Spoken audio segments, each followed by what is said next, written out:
episode 474, Housewarming.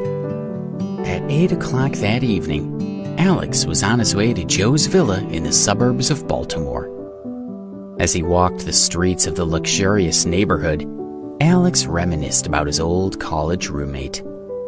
He had always known that Joe was relatively well off financially, but he had never gotten a clear picture of just how wealthy his family was. If he was the first of them to buy his own house, and in such a fancy area no less, he must be doing well. There were certainly more expensive neighborhoods, but this one was beautiful, clean, and far enough from the city center that it almost felt like being out in the country. Joe had said that the house was worth $12 million, and he had sounded very eager to show it off to his old friends. However much he had actually paid, it had probably been worth it.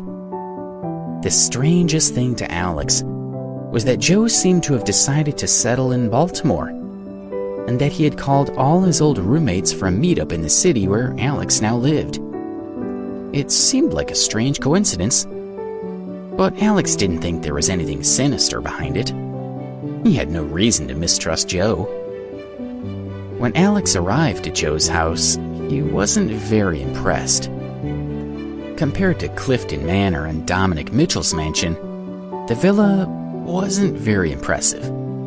Still, he was happy for Joe's sake, and he was sure that it would make a lovely home. Joe had told him that Susan would be there as well. Apparently, he had bought it as a birthday gift to her. They were engaged to be married. Alex went in through the main entrance, and Joe met him with a smile and a warm embrace. Ben and Max, Alex's other roommates at Preston, were also there. They were all excited to see each other again, and all of them wanted to know everything that had happened to the others since they lived together. But the four roommates weren't the only ones who had been invited to the party. In fact, Joe had filled his new house with guests. As he stood in the hallway with his old friends and inspected the crowd of people further inside, Alex realized that he knew almost none of them. But the atmosphere was relaxed, and everyone seemed to be happy. When they stepped out of the hallway and into the reception room, the entire crowd of people turned to look at them. The conversation and the laughter stopped immediately. The happy faces disappeared and were replaced by looks of hostility and revulsion. Everyone looked at them as if they were intruders, as if they didn't belong. Alex immediately knew the reason. Because he had only expected to meet his old college friends, he had not dressed up. His friends hadn't either, and they all stood out like sore thumbs in the crowd of well-dressed socialites. Alex looked particularly out of place. Since he had gone for a quick visit to Oak Ridge that day, and then thought he was only visiting his friend, he hadn't even changed his clothes from the previous day. His clothes weren't just plain, they were crumpled and dusty as well. As he stood and watched the sea of inhospitable faces, he heard a friendly voice call out to him. "Alex," it said, "you're here?" A girl with a bright smile came up to him and stood next to Joe. It was Susan. She looked happier and more radiant than he had ever seen her, and she and Joe looked made for each other. She hugged him and then glanced around with a searching look. "Didn't you bring a date?" she asked. Then her radiant smile returned, and she met his eyes again. "My goodness, Alex, you're even handsomer than I remember. What kind of stuff are you taking?" "That's kind of you to say," Alex replied. He didn't mention Debbie. He didn't want to have to answer questions about her right then and there. Susan already knew a lot about Alex, but she had always been confused about his real identity. She had heard that he was actually very rich, but she wasn't the kind of person who believed in gossip and rumors. Except for his good looks, he had always seemed very ordinary to her. Given how he looked as he stood in her house just now, She concluded that the rumors were probably nonsense. "I was afraid you wouldn't come," she said with a smile. "Of course I came," he said and laughed. "It's your birthday after all, and you're moving into your new home. Which reminds me." He raised his hand to her and gave her his birthday gift. He had almost forgotten to get one. He had been so excited about seeing his old friend. It was only when he was already on his way that he had remembered, and by then his options were severely limited. He had managed to find something and thrown it into a plastic bag, and this was how he presented it to Susan. "Happy birthday," he said with a smile.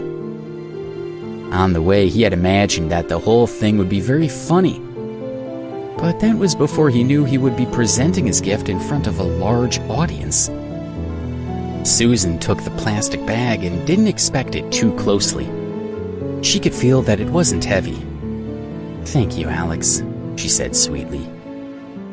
Ben and Max had also bought gifts, and they both stepped forward to end the uncomfortable situation. Their gifts were also rather plain, though nowhere near as tawdry as Alex's, and Susan accepted them gracefully before putting them away on a table with the rest of her gifts.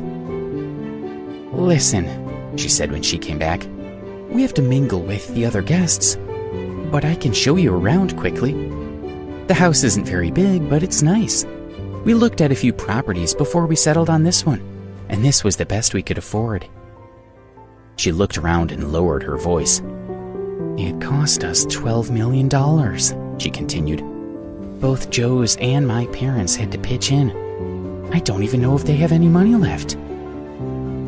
Alex laughed. Susan wasn't hiding anything from them.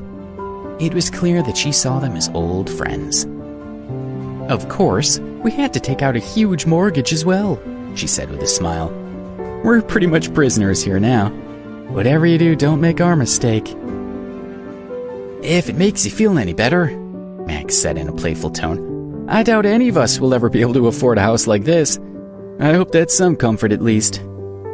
Susan laughed. "Thanks, Max. That does cheer me up." Joe left them to greet some other guests, and Susan took them on a quick tour of the house. As she led them through the hallways and into the various rooms, pointing things out as they went, Alex nodded along and did his best to seem interested. Susan was very pleased. When they had gone through most of the rooms of the house, she readied herself to go and receive other guests. But just as she turned to walk away from her friends, a small group of women came walking up to them. They wore brightly colored dresses, had shawls draped over their shoulders, and had fixed their hair in elaborate hairstyles. "Susan, I didn't want to say anything, but you have a standard to maintain now," one of them said, and blocked Susan's passage through the hallway.